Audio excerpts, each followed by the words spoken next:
is India's #1 news network, and you're watching News9, English news as it should be.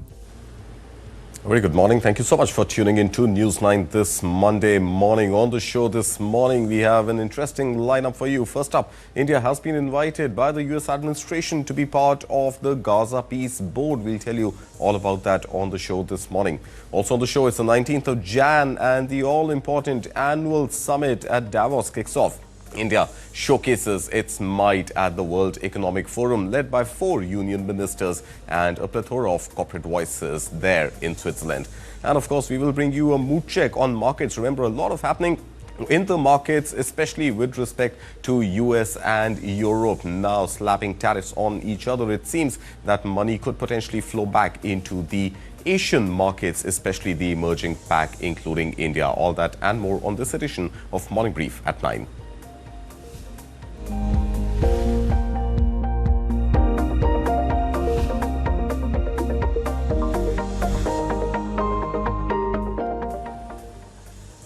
This is Morning Brief at 9. First up, let's bring you all the headlines that we're tracking for you this Monday morning. U.S. President Donald Trump invites Prime Minister Narendra Modi to be part of Gaza's Board of Peace that will work towards bringing lasting peace to Gaza. India-US partnership gathers momentum across trade, technology and supply chains, says U.S. Ambassador Sergio Gor. White House trade advisor Peter Navarro questions why Americans are paying for AI in India as strains deepen in the US-India ties.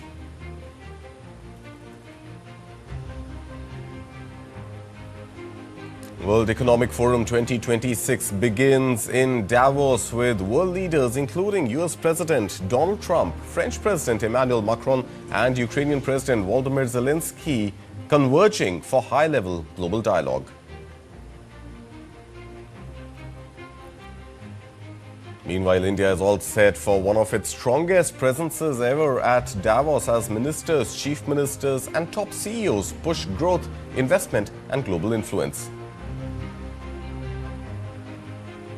India-EU free trade agreement could be mother of all deals, says Commerce Minister Piyush Goyal.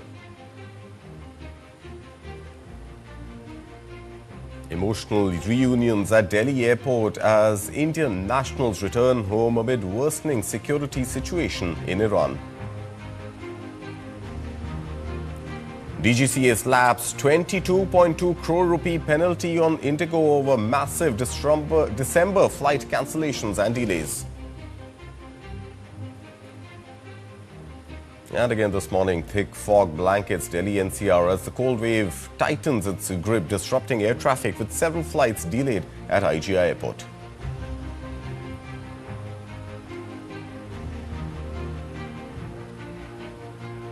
Let's begin first with our top story that we're following for you this morning. India has received an invitation from U.S. President Donald Trump to join his proposed Board of Peace initiative aimed at resolving global conflicts beginning with Gaza. However, it remains unclear whether New Delhi will accept the offer. India's Ministry of External Affairs has so far not issued an official response to the invitation. Now, the outcome comes at a sensitive moment in India-US relations with ties under strain after the two sides failed to clinch the trade deal. Indian exports to the United States are currently facing tariff of up to 50%, among the highest imposed by Washington. U.S. President Donald Trump has reportedly invited around 60 countries to be part of the initiative, including India's neighbor Pakistan, whose government has already indicated it is open to engaging in international peace efforts related to Gaza. U.S. President Donald Trump has announced the formation of what he calls the Gaza Board of Peace, unveiled on Jan 15th as part of his 20-point plan for Gaza. The proposed body aims to end all hostilities in the region and steer Gaza towards sustainability in the aftermath of the conflict. Now, Trump is expected to chair the Board of Peace with a focus on rebuilding Gaza's governance system and restoring administrative order. According to the proposal, the board will function as a transitional governing authority overseeing key decisions during the interim period. The Board of Peace is envisioned as a new international organization bringing together global stakeholders to guide Gaza's political and institutional reconstruction. Trump describes the initiative as a bold new push to resolve global conflict, saying the time has come to turn long-held dreams of peace into reality. Now, calling it the most impressive and consequential board, Trump said the effort would bring together influential global leaders willing to shoulder what he termed the noble responsibility of building lasting peace. According to Trump, this is an honor reserved for leaders prepared to lead by example, with the initiative expected to involve the convening of highly respected world leaders to chart a path forward. India's decision on whether to join the proposed Board of Peace is now being closely watched, given the broader geopolitical and trade implications tied to the initiative.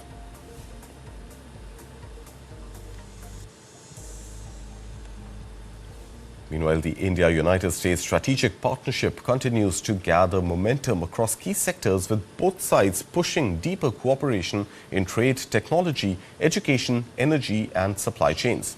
U.S. Ambassador to India Sergio Gor said recent engagements with Indian political and business leaders reflect the growing alignment between the two countries. In a social media post, Gor noted discussions with Maharashtra Chief Minister Devendra Fadnavis, RBI Governor Sanjay Malhotra, Reliance Industries Chairman Mukesh Ambani, Tata Sons Chairman N. Chandrasekaran, senior executives from India's pharmaceutical sector and leaders from various faith communities.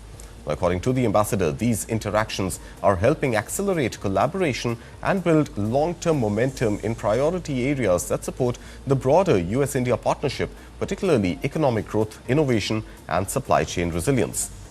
Talks with Chief Minister of Maharashtra, Devendra Fadnavis, also focused on strengthening cooperation in sectors such as trade, entertainment, technology and manufacturing, with Maharashtra highlighted as an increasingly important hub for investment, industry and innovation within the India-US economic framework.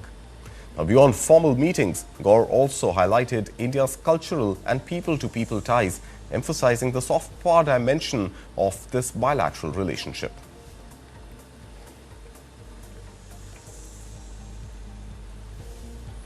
But even as Sergio Gor tries to show that India-US trade talks are moving in the right direction, there is this element coming in from the White House trade advisor Peter Navarro, who has once again renewed his criticism of India, questioning why Americans are paying for artificial intelligence in India. Now, in an interview on Real America's Voice, Navarro said, and I quote, "It's like, why are Americans paying for AI in India? ChatGPT is operating on US soil using American electricity, servicing large users of ChatGPT, for example, in India and China and elsewhere around the world. So that's another issue that's got to be dealt with." These are the exact statements coming from Peter Navarro. Now, his comments come as ties between New Delhi and Washington are reeling under strain on several other issues apart from tariffs, including Trump's claim of ending the India-Pakistan conflict in May last year and Washington's new immigration policy. Last year, Peter Navarro consistently ranted against India for Delhi's purchases of Russian oil and high tariffs, calling India the Maharaja of tariffs. He has also termed India's purchase of Russian oil as blood money and said Delhi didn't buy oil from Moscow in large quantities before the Ukraine conflict.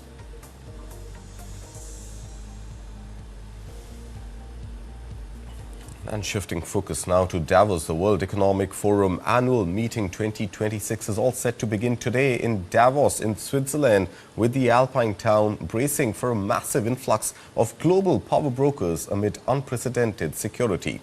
More than 3,000 leaders from government, business, academia, multilateral bodies, civil society and labor unions are expected to attend the 5-day summit under the theme of a spirit of dialogue. U.S. President Donald Trump is expected to be the biggest political draw at Davos this year, arriving with the largest ever U.S. delegation, including at least 5 cabinet secretaries: Secretary of State Marco Rubio, Treasury Secretary Scott Bessent, Commerce Secretary Howard Lutnick, Energy Secretary Chris Wright, and U.S. Trade Representative Jamieson Greer.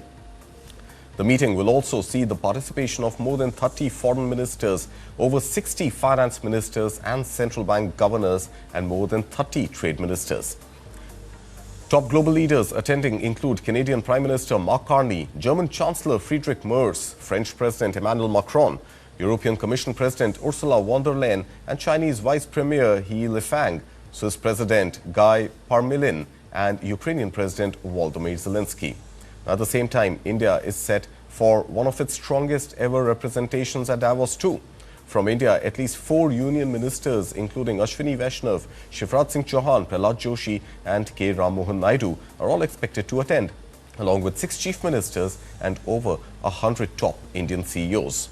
The chief ministers expected include Maharashtra's Devendra Fadnavis, Andhra Pradesh's N. Chandrababu Naidu, Assam's Himanta Biswa Sarma, Madhya Pradesh's Mohan Yadav, Telangana's A. Revant Reddy and Jharkhand's Hemant Soren. Indian leaders are expected to feature prominently in panel discussions, including a key session titled, "Can India become the world's third largest economy?" India's corporate presence will be equally significant, with business leaders expected to attend, including Mukesh Ambani, N. Chandrasekhan, Sanjeev Baja and other bigwigs. Now, former Union Minister Smriti Irani will also be present as the founder and chairperson of the Alliance for Global Good, Gender Equality and Equity, an initiative launched in Davos itself.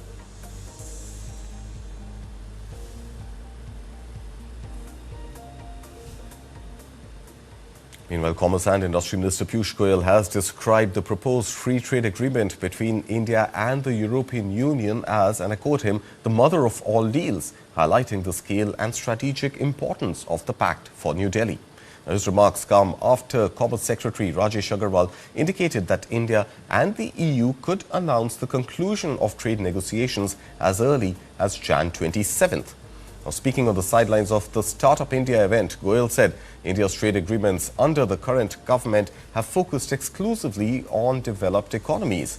He said the India-EU FTA would be a win-win arrangement, stressing that there is no direct competition between the two sides. According to the minister, the government will not compromise on India's national interests and sensitive issues such as EU's Carbon Border Adjustment Mechanism, or CABM, popularly referred to as carbon tax, as well as the dairy sector, will be addressed to India's satisfaction. The European Union is currently India's largest trading partner. Bilateral trade in goods stood at over $136 billion in the year 2024-25, with Indian exports valued at nearly $76 billion and imports at around $61 billion. For India, the deal is seen as especially critical at a time when trade negotiations with the United States have slowed down and New Delhi is looking to diversify export markets. While the agreement is expected to be comprehensive, sensitive agricultural sectors and issues on both sides are likely to remain outside of the scope. Goyal also took a swipe at past trade strategies, saying earlier governments negotiated from a position of weakness and pursued deals that could have harmed domestic manufacturing, small industries and farmers. He said under Prime Minister Narendra Modi, India's trade agreements have been signed only with developed nations, reinforcing the government's Make in India push. Listen in. Benefit from these FTAs, which provide certainty, predictability and confidence to these countries and their investors that investing in India is safe and investing in India can give you attractive returns, is to try and attract them to come to India and invest, which we are doing at the government level, but also some of our people in the fintech space or the finance world may like to focus on that. The other way is all of these countries ask me that they want to do a startup bridge between their startups and Indian startups. Some of you could take a leadership role. Maybe groups of 3-4 could pick up the gauntlet, pick up the task of creating a startup bridge with each of these countries.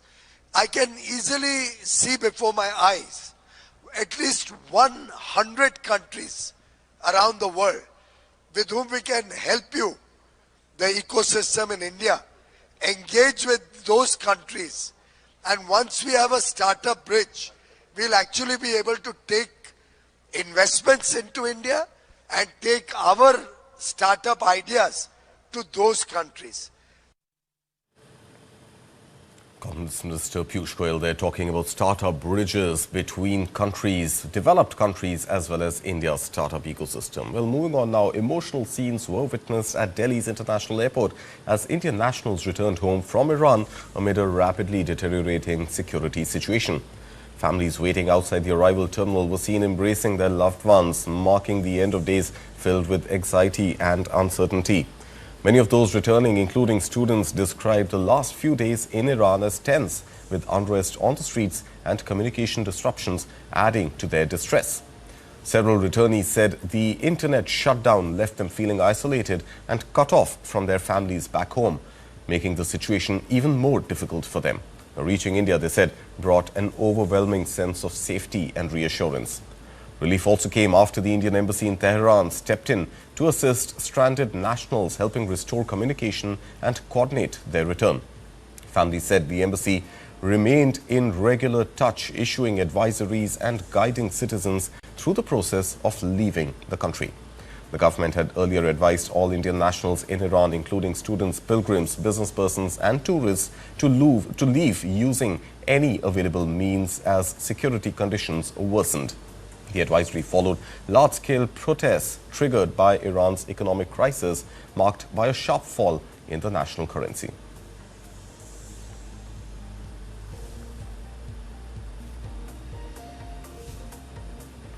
And the Directorate General of Civil Aviation has imposed a penalty of 22.2 crore rupees on Indigo over large-scale flight disruptions witnessed in December 2025.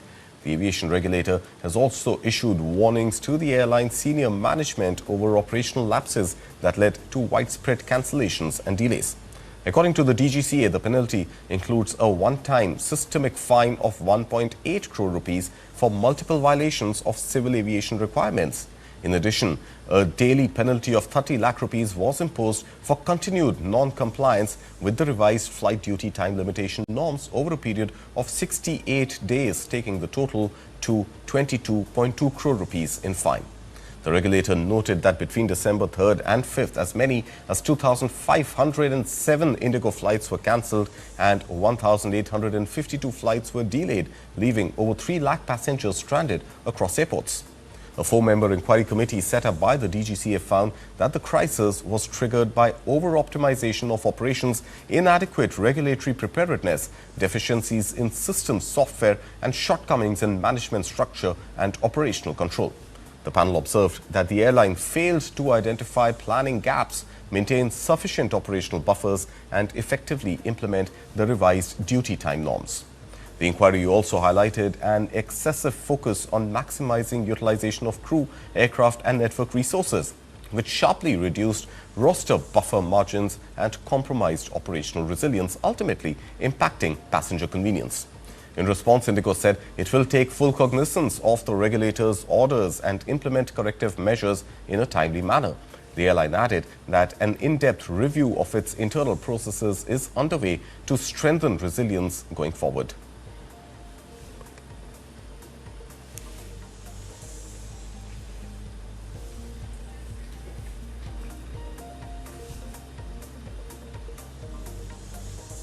And with that, we will slip into a very short break. But some weakness visible again in the Indian markets as they've just opened a few minutes ago. We'll have Rohit Srivastav here decode what to make of Q3 numbers, especially ICICI Bank and HDFC that we saw over the weekend, and what could be the potential range to look forward to as we progress further into 2026. That and more on the other side of the break. You're watching Morning Brief at 9.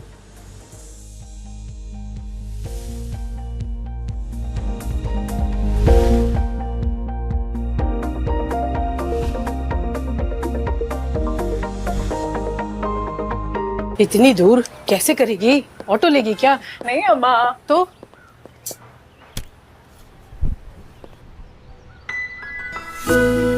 Surprise. जिद्दी लड़की। इसकी जिद ने दी इसे एक नई उड़ान, Tata capital 2 wheeler loans के साथ। रिश्तों को रंग दो, दुनिया को रंग दो। Birla Opus Paints. Windows down, chasing dreams on a net.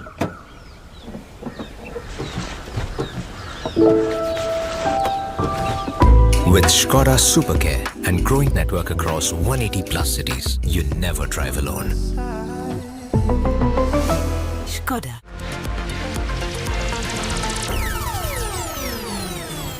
A tall cappuccino with caramel syrup and cardamom. Sure. A tall cappuccino with caramel syrup and cardamom. Sure. Tall alfacino with camel soup and cardamom, mom.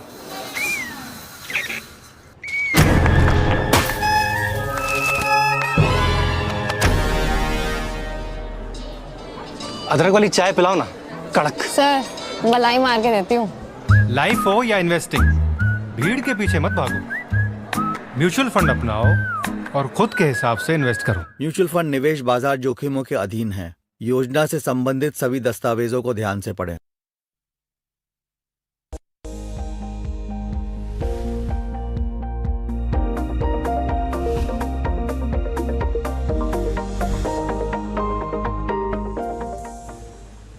Welcome back. You're watching One Brief at 9 right here on News 9. Let's bring you all the action from the Lal Street as markets opened just about 5 minutes ago or so, and open, mind you, on once again a fairly weak wicket. As things stood in the first 5 minutes of trading, both Nifty and Sensex are down about half a percentage point each, with Nifty 50 now at levels of about 25,560. Meanwhile, Sensex at about 83,218 odd levels. Well, volatility in the Indian market is also slightly on the higher side, although well below that India Wix level of 12, holding at about 11.83. Meanwhile, small cap and mid cap space also falling pretty much the same sentiment, which is visible across the large cap companies which constitute the Nifty 50 and the Sensex. Let's pull up the Nifty 50 heat map and try and see which are the sectors which are leading the pain this morning. And not surprisingly, the biggest pain seems to be coming first up from ICICI Bank, and that stock is down about 2.5% or so.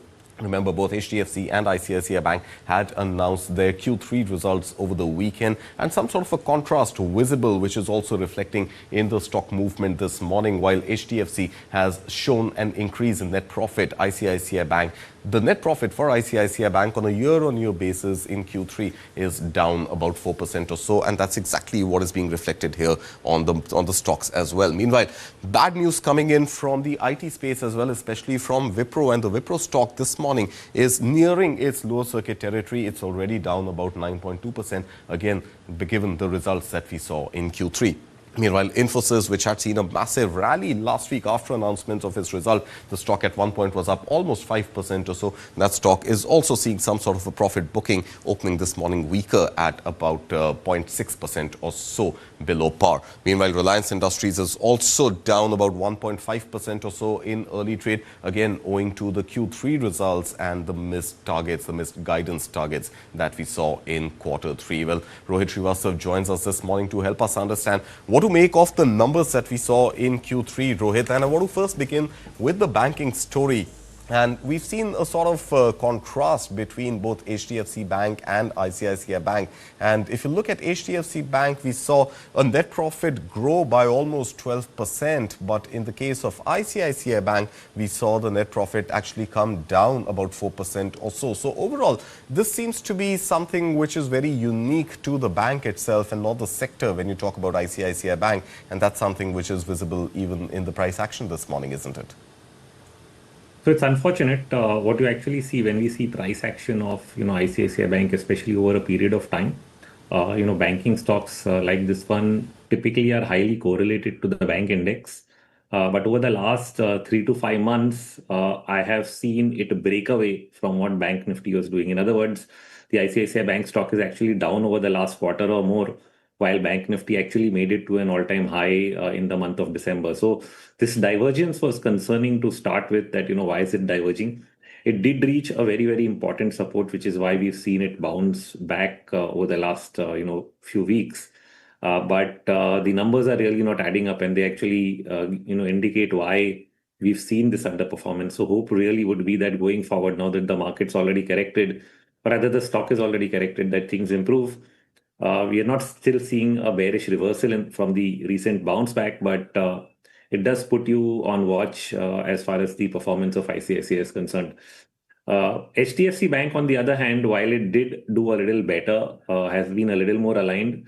But over the last few weeks, it too has, fallen back and stopped performing. So basically what you're seeing is that smaller private banks, the likes of AU Small Finance or IDFC, is where the money has been, a lot of the short-term money has been chasing.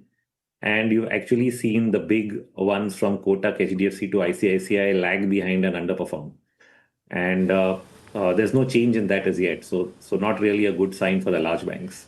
Okay, so not a good sign for the large banks, but even if you look at the large banks, at least in the price action this morning, there is some divergence visible, perhaps awaiting some results. But Axis Bank is up about 2% and ICICI, like we've seen, is of course in a downward spiral this morning, down about 2.75%. But despite HDFC Bank posting fairly decent, one would say, at least the net income also growing about 6.4% or so. You're saying that even HDFC Bank is in the negative territory in early trade. Why are we seeing that, Rohit? Yeah, so like I said, it's happening across not just ICICI, HDFC, Kotak. These are the weak spots. Axis has held out this time. A year back, it used to be the opposite, where ICICI was holding out against Axis. So there is a divergence. I can't really pinpoint to the reason, except that markets just don't want, they're just not betting on the big banks that much and are really betting on the smaller names. That's the clear pattern that we see underlying. All right. Talk to us now about Reliance Industries. Again, we saw results come out for Reliance Industries last week. And again, this is one stock which has missed its guidance target, at least, even though we've seen that the revenue did increase almost to 3 lakh crore rupees, up about 10% or so. And the net profit also up about 1.6%. But net profit up just 1.6%, perhaps not in line with expectations of investors. Where do you see the action on Reliance from here on? I think there's further downside. The break we've seen today, falling below 1450, is setting us up for a potential further slide towards maybe 1320. That is what I'm anticipating.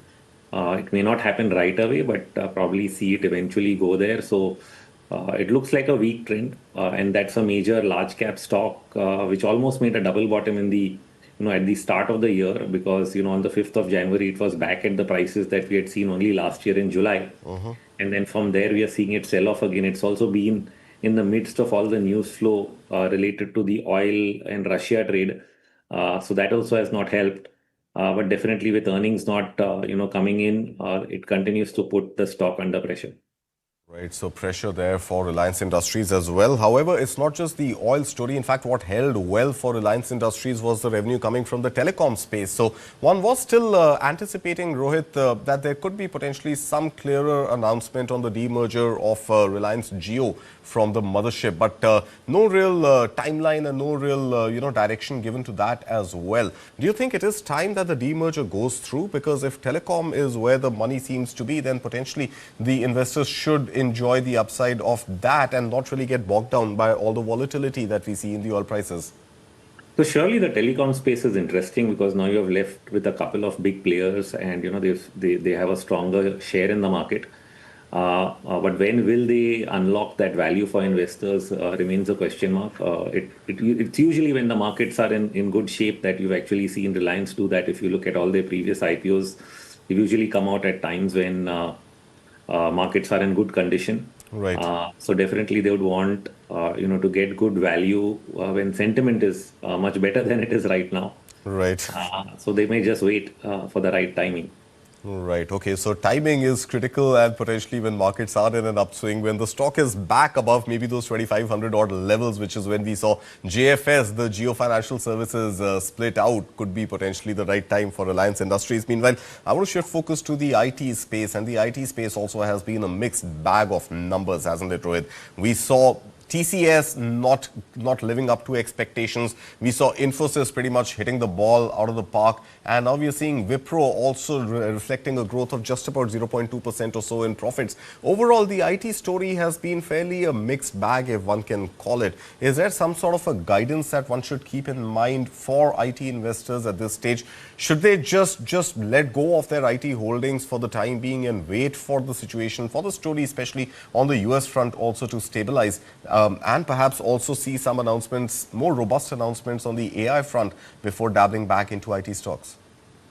So it's been my view for the large cap IT that they're going to underperform as far as long-term investing is concerned. There was a short-term trade which has sort of played out. Most of the IT stocks have bounced back. I don't know how much more upside is there in the short term, But moment we take a 1 or 2 year view, then the large cap IT stocks, which are growing earnings only in single digits, don't really make sense at these values, and can easily come under pressure. I mean, the only positive angle ends up being that you're getting a weak currency, or maybe they end up getting some part of the AI trade. But so far, if numbers are as long as numbers are in single digits, that's not where it's happening. So the outperformance has mostly come from the second line or mid cap IT stocks over the last several years.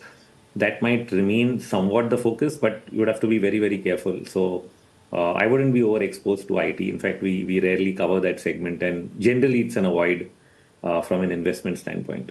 All right, avoid IT from an investment standpoint. And well, if you look at the numbers on the screen today, that definitely seems to be the case, as Wipro is down about 8.5% or so already in trade. Infosys also, I think investors raking in those profits. Infosys is down about 1%. Now, in the small and mid cap space, while you mentioned that you potentially don't recommend IT stocks, but in case some people out there were to sort of, diversify their IT holdings or potentially sell, profit take on a good day, their large cap IT holdings and dabble into the mid-cap space, are there certain names that you would have for them, Rohit, that they should consider? So we've looked at LTIM Mindtree for a while. Okay. It's done relatively better than the rest of the pack. Was up on Friday as well. May have some more short-term upside, but again, I just hope that the sector headwinds don't hit it. Yeah. But yeah, that's one stock that has done better than the rest of the pack. All right. So those are some of the names that you could potentially look at. But of course, the sectoral headwinds could be the bigger issue. All right. Let's move away from our sectoral focus, Rohit, and really talk about what is playing out in the world right now and what that means for Indian investors at large. And there was this narrative over the weekend when we saw U.S. President Donald Trump announce the fresh tariffs on its NATO partners in Europe. And Europe also saying that perhaps the 15% tariff on U.S. imports is going to be implemented. Now, overall, there was this commentary running at that point that potentially this could be reason enough for global investors to look at emerging markets and Asian markets, including India once again, given that the tariff war between US and Europe could potentially heat up. Do you agree with that theory? Do you think there could be a chance now that potentially with all that is playing out in the Arctic Circle, there could be a chance that potentially investors could find better returns in Asia and India could be a beneficiary of that? Unfortunately, I don't think that might end up being the case, and I'll explain why. Okay. We've already seen significant outperformance in emerging markets, Asia, specifically Taiwan, Korea, where most of the money went because of either the AI trade or because there were trade deals that were earlier done with some of those countries. So we've already been through that part of the trade. Now, if we try to anticipate that more of that money will come to India, the problem is that when geopolitical risk, especially at a global level, gets heightened, then money would tend to move away from all markets simultaneously. So it's not that it will get reallocated, to one place or the other. And India is still if money leaves all markets simultaneously, where does that money end up? That's a good question. I could have said precious metals, but that Gold, trade silver? is also that trade is also significantly overdone. Exactly. So the problem really here is that first of all, where it actually goes back historically, at least in the last 15 years, is the bond market. Right. It's not there yet. We are still seeing bond prices weak, but risk-off trades are typically when you see the dollar going up and the bond market going up simultaneously. For the last 2 weeks, we are seeing the dollar tick up a little bit, but the bond market is still not doing that. So it's not clearly signaled the risk off at a great stage. But the news is not helpful because geopolitical news of this nature, which affects everybody, relationships across the board, especially among the big countries, creates unfortunate uncertainty for trade in general. And this is something that's not going to go away. But if you look at the timelines that Donald Trump has said up to June for raising tariffs if Europe doesn't agree, it's going to remain a hanging sword for months and months to come. So it's not that we can say, okay, next week there'll be a crossover. Doesn't look like it's going to happen. So it's just unfortunate, that this has come up at a time when we've seen good performance across Asia and India is lagged behind. and it could actually slow down that entire or reverse that entire trend, and that's the real risk. All right. So you're seeing we are not really seeing an uptake in bond buying as yet. We are seeing that perhaps even gold and silver continue to be more volatile and not as much inflow as one would expect. But some would also argue that, in fact, that is a story that I read in the Times of India also this morning, that a lot of investors now, in fact, going to jewelry shops, a lot of investors are looking at buying silver and not as much gold, even though jewelers say that gold overall is far more resilient and far more predictable in its rise. But do you see this sort of silver-gold trade-off or coupling effect of commodity prices playing out for a little longer? Because we've seen 2025 had gone absolutely bonkers when it came to silver prices. Do you think silver-gold overall as an exposure is something that investors should look at adding to their portfolios? So there's a timing and time horizon question over here. Absolutely. When you take a 3 or 4 year view, I can easily say that the gold and silver bull market might still continue. Okay. However, you must remember that during gold and silver bull markets, especially silver, because that is the one, like you said, people are chasing. During silver bull markets, silver, whenever it gets overbought, when it's moved up significantly in one direction, has often reacted to the extent of 30 to 40% on the way down before going up again. And this is a risk that people need to keep in mind. I mean, even if I go back to, say all the way to 2006, at one point of time, silver had moved up from $6 all the way to $15. Yeah. And then it dropped back to $9. That didn't end the bull market. It eventually went to 21, and 3-4 years later, it was at 47. But that kind of a sharp drop is something that you have to, patiently wait for. So right now, I would say the silver market is extremely overbought, extremely overdone from a trade perspective. Okay. If you want to invest in silver, probably wait for 2-3 months, let it pull back, and then you might get a better opportunity for the long-term, timing of it. If you're already holding, if you bought silver at $30, then it may not matter so much to you if you have a 3 to 5 year time horizon. Right. But if you're really buying fresh, then it's better to wait, because entry points really matter a lot, and you don't want to be sitting on a big drawdown at the start of your investment journey in precious metals. Absolutely. So you're saying this may not be the best time to enter the silver market, but if you're holding on to silver, then perhaps keep holding on to it, and a few price corrections may not really hurt your portfolio. Finally, before I let you go, Rohit, I also want to understand from you, given all that we are seeing in the world, all the turbulence, all the volatility, all the uncertainty, which we thought perhaps could end in 2025, but we see it's come back with a bang in 2026. Do you think of all the markets, the U.S. equity markets still continue to be at least a mature, stable bet for investors? Because if Indian markets are likely to continue to be dependent on a lot what the U.S. is doing, does it make sense to park some money in the U.S. equity side? Again, that's a trade that has worked over the last 12 months. Okay. Diversifying into precious metals or into US equities, a lot of, certain big investors did try to do that and may have worked. But going forward, it might not be as simple as a trade. When I look at the US, we're already seeing a lot of momentum divergences on, weekly charts, which are indicating that there could be a potential correction. And again, coming back to this geopolitical angle is not going to help the US as well. When you get this kind of an angle, it's like I lose, you lose. It's not like we all win together. So it's not like the US wins and Europe loses. It's, if Europe is at stake, and then US is also at stake. So it creates unfortunate uncertainty for, all markets together, which is why I would not really bet on the continuation of the US trade right away. I would want to really step back and, see what the currency and bond markets really do over the coming weeks. Do they really go into a risk-off trade or not? And that, I think, is a very, very important part of this entire equation. All right. I'm just looking at, at the charts when I compare them, Rohit, the US Nasdaq 100, for example, if I compare them for returns that it has given over a 1 year period, in fact, some of those numbers are astonishing. Google is up about 70% in a 1 year period. Nvidia is up about 34% or so in a 1 year period. And stocks of Apple, Microsoft are still pretty much, giving a similar 7% odd return or so.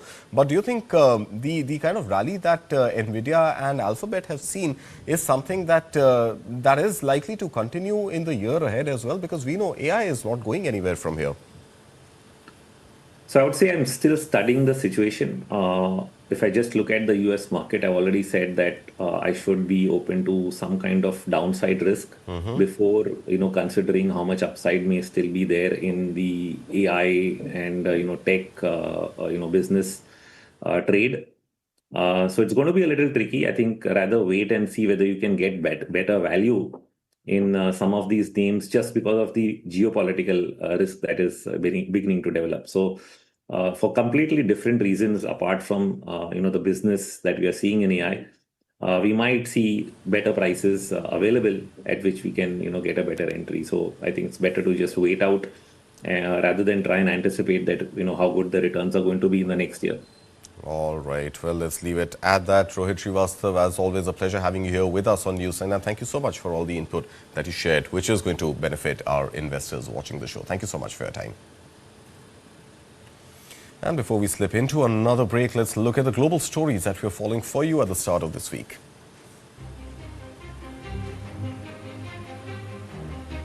European leaders warn U.S. President Donald Trump's tariff threat over Greenland risk fracturing transatlantic ties as Europe pushes back hard against Washington's territorial ambitions in the Arctic. Denmark warns NATO cohesion is under strain after Donald Trump threatens tariffs on allies backing Greenland, calling the standoff a direct test of alliance solidarity. Gold and silver surged to an all-time high again after Trump threatens tariffs on top European economies, reigniting fears of a fresh global trade war. Iran's president says any attack on Supreme Leader Ayatollah Ali Khamenei would trigger full-scale war as tensions with Washington intensify. Ukraine says it is drafting peace documents with Donald Trump's advisors urging stronger pressure on Russia to end the war. U.S. military orders 1,500 soldiers to prepare for possible deployment to Minnesota as unrest grows in the state over Trump's immigration crackdown. China reports 5% growth in 2025, one of Beijing's slowest rates of growth in decades as weak consumer demand and a deep property crisis drag on the world's second-largest economy. Oxfam warns of dangerous political fallout as collective billionaire wealth surges in 2025, widening inequality ahead of the World Economic Forum. And at least 18 killed and over 50,000 displaced as massive wildfires tear through southern Chile, forcing authorities to declare a national emergency. These stories on the other side of the break. You're watching Morning Brief at 9.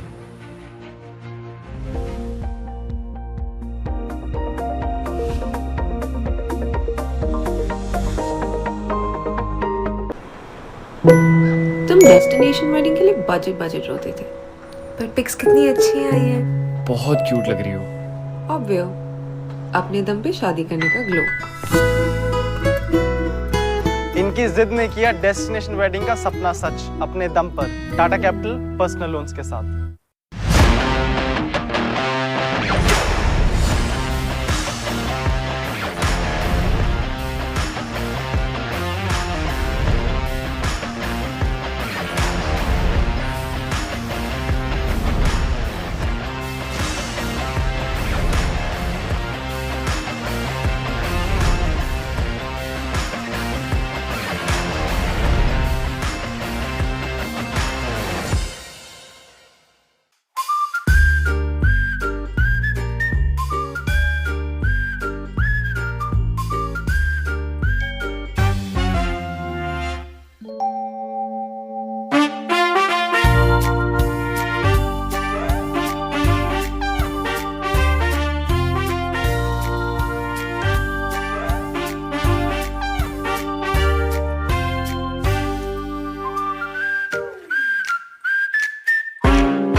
Loser.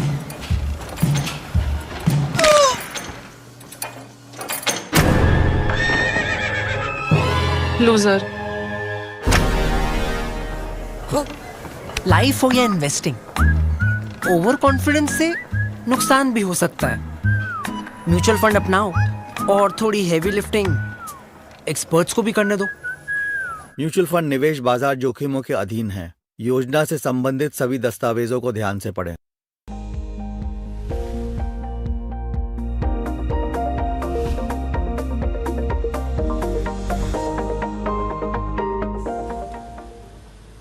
Welcome back. You're watching News9. This is Morning Brief at 9. Let's shift focus now to trade wars over the Arctic Circle. U.S. President Donald Trump has threatened to impose a wave of escalating tariffs on European allies, saying the measures would remain in place until the United States is allowed to buy Greenland. The warning sharply escalates tensions with Denmark and other European partners as the row over the future of the vast mineral-rich Arctic island intensifies. U.S. President Donald Trump on Saturday vowed to implement a wave of increasing tariffs on European allies until the United States is allowed to buy Greenland, escalating a diplomatic rift over the Arctic island even as protesters there marched in support of self-determination. In a post on Truth Social, Trump said additional 10% import tariffs would take effect on February 1st on goods from Denmark, Norway, Sweden, France, Germany, the Netherlands, Finland, and Great Britain, all already subject to tariffs imposed by Trump. Those tariffs would increase to 25% on June 1st and would continue until a deal was reached for the U.S. to purchase Greenland, Trump wrote. Leaders of both Denmark and Greenland have insisted the island is not for sale and does not want to be part of the United States. A sentiment voiced by protesters in Nuuk on Saturday. We are not interested in being Americans. Trump has repeatedly said Greenland is vital to U.S. security because of its strategic location and large mineral deposits, and has not ruled out taking the autonomous territory of Denmark by force. Citing threats from Russia and China, Trump has repeatedly insisted he will settle for nothing less than ownership. European nations have recently sent military personnel to the island at Denmark's request. The countries named by Trump on Saturday have backed Denmark, warning that the U.S. military seizure of a territory in NATO could collapse the military alliance that Washington leads. European leaders said on Saturday that, quote, tariffs would undermine transatlantic relations and risk a dangerous downward spiral. Meanwhile, European leaders on Sunday strongly criticized U.S. President Donald Trump's threat to impose tariffs on allies over their opposition to his plan for Greenland, warning that transatlantic relations could be seriously damaged. In a joint statement, Britain, Denmark, Finland, France, Germany, the Netherlands, Norway and Sweden said tariff threats risk triggering a dangerous downward spiral and undermine long-standing ties between Europe and the United States. The European Council said it would convene an emergency summit of EU leaders in coming days after EU ambassadors met in Brussels to assess the fallout from Trump's remarks.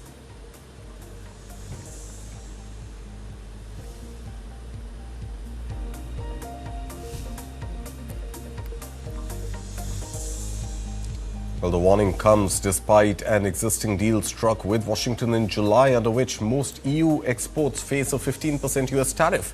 It remains unclear how Trump's latest threats would interact with that agreement. Meanwhile, NATO Secretary General Mark Rutte said he has discussed Greenland and Arctic security with Trump and hopes to continue talks during the World Economic Forum in Davos this week.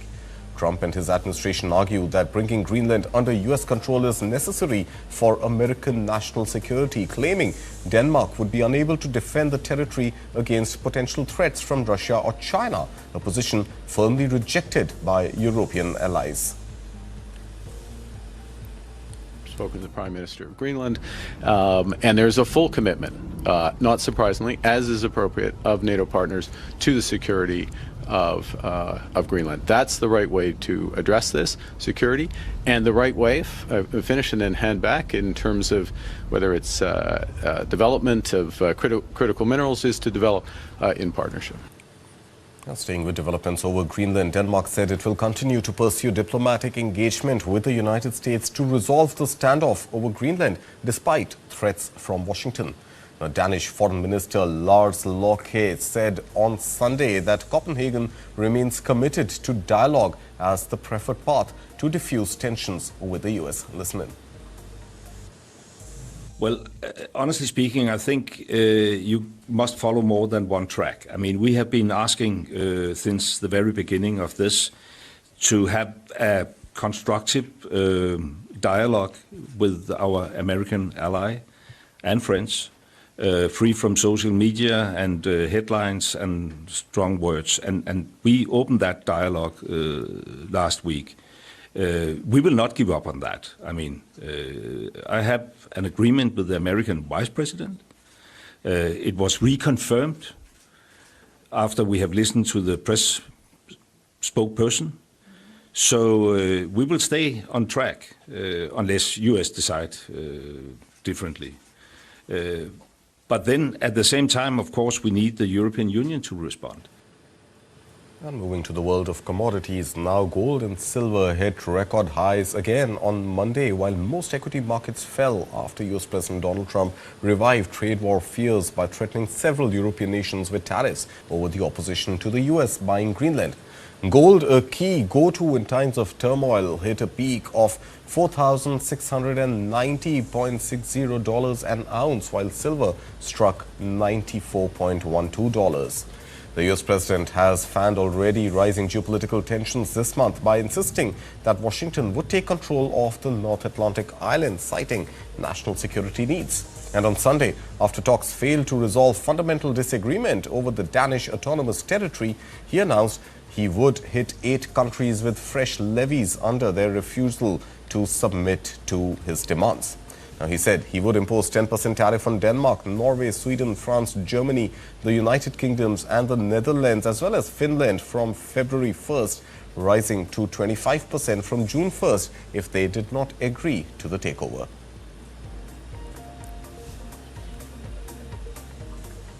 And U.S. stocks ended nearly flat on Friday in a choppy session ahead of the long weekend, although all 3 major indices posted losses for the week as fourth quarter earnings season kicked off. Take a look.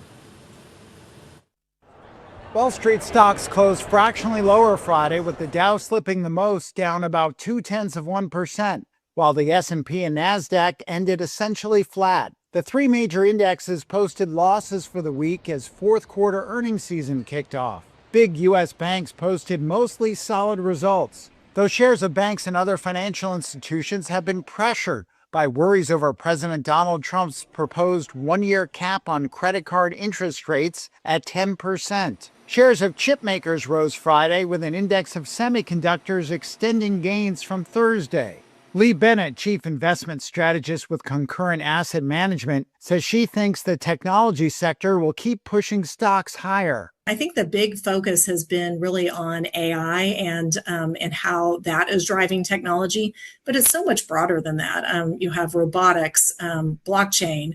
There are so many new innovative ways to do business that's driving operating earnings and operating margins. And I think that is such a powerful force that is really impacting the broader economy, especially if you look at operating margins. They're expected to expand by one of the largest margins that we've seen in the last 10 years. The earnings season ramps up next week with reports from heavyweights including Netflix, Johnson & Johnson, and Intel. Stocks on the move Friday included Smucker, which fell more than 2.5%, and Kraft Heinz, which dropped nearly 3%, after Morgan Stanley cut its ratings on the food companies. It expects them to have to offer more promotions as they face increasing competition from private label competitors. The stock market is closed on Monday for the Martin Luther King Jr. holiday.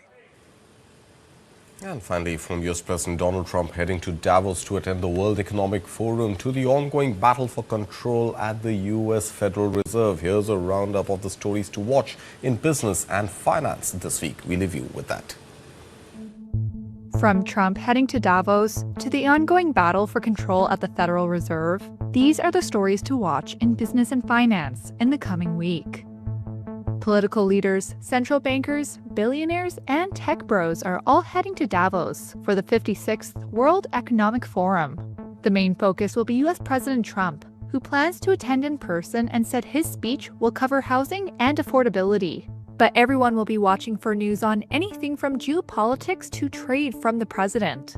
The one thing that could dominate the conversation at Davos, besides Trump, is AI. Trump's battle with the Federal Reserve heads to the Supreme Court on Wednesday in a case that may impact the central bank's ability to operate independently. Policymaker Lisa Cook filed the case in response to Trump's attempt to remove her from the Fed's board. Cook has said Trump's claims against her did not give him the legal authority to remove her and were a pretext to fire her for her stance on monetary policy. This battle looms in the wake of outgoing Fed Chair Jerome Powell having been served with a subpoena by the Department of Justice. Japanese Prime Minister Sanae Takaichi is betting big on her personal popularity with the voting public. She's looking for a stronger mandate after calling a snap election. Investors seem to believe her coalition can at least expand its current puny lower house majority, giving her more scope for big fiscal stimulus. That has stocks soaring to record highs, while the yen and long-dated government bonds sink. Her dissolution of parliament next Friday may overshadow the other big event of the week, the Bank of Japan's policy decision. The fourth quarter earnings season is heating up in the U.S., with reports due from high-profile companies including Netflix, Johnson & Johnson, and Intel. The big U.S. banks kicked off earnings season with mixed results. Netflix reports results on Tuesday, in the middle of its high-stakes battle with Paramount Skydance for Warner Bros. Discovery. Overall, analysts expect fourth quarter earnings to rise 8.8% compared with a year earlier, according to data compiled by LSEG.